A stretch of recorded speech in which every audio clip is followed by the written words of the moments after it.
In 2008, a volunteer film crew from Auburn Community Television filmed a segment on the Tevis Cup.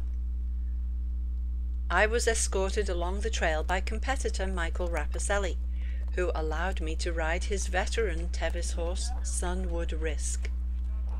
Following is part of an interview with Shannon Weil. She was the person who first coined the phrase, the endurance capital of the world. Shannon has worked for the past quarter of a century to maintain the trails and promote the two world-class endurance events using the Western States Trail in the infamous Sierra Nevada. Hey, Michael, how are you? Hi, Shannon. Hi, Paula. I was going to introduce you to Michael, but I guess you already know I him. do. Good to see you. I feel great. Well, we're here today enjoying the Tevis Cup Trail. We've been riding along it and seeing what it's like. And I know that this trail and the community and the canyons are all very important to you. Yes, they are. Can you tell us why? Because when you're out here, you run into people like Ray Bob's Canal, who's one of the great heroes. How are you? Hi, nice to see you. Good to see you.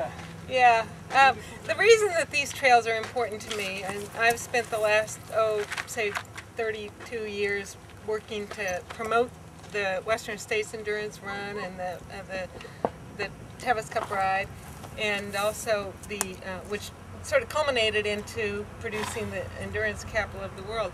But these are very, very special trails. They rest on the back of history with the gold rush and the miners, and then with Wendell Robie influencing all of us when we were young and showing us how to explore and use the trails of the Sierra, and ultimately creating the Western States Trail for these two magnificent events.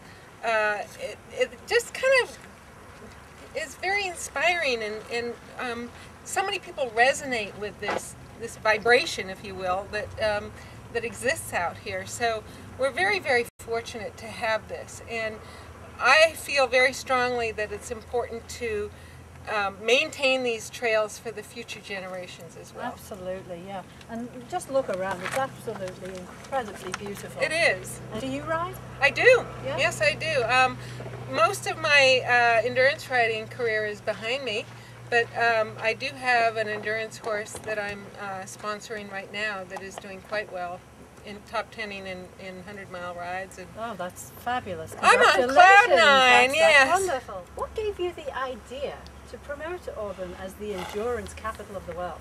Well, I'll tell you, it's a funny story. It dates back to when I was in college in Pasadena, and I used to hang out with a bunch of artists, very artful people. And lo and behold, we started a club called the Couch Potato, which is the real beginning of the word couch potatoes.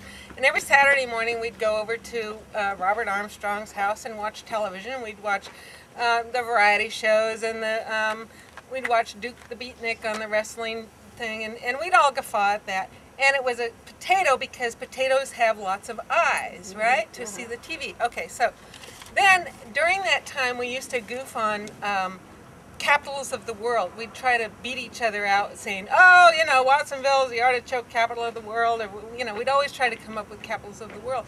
So in 1978, when I was working for Wendell Robie at the Hart Federal Savings, which was then the epicenter of endurance riding, and the run started happening, and I was right there at the beginning of the Western States run and the ride, I just went, hey, Auburn is the endurance capital of the world. Oh, so that dates back to 1978 when I initially coined that phrase. That is a fabulous story.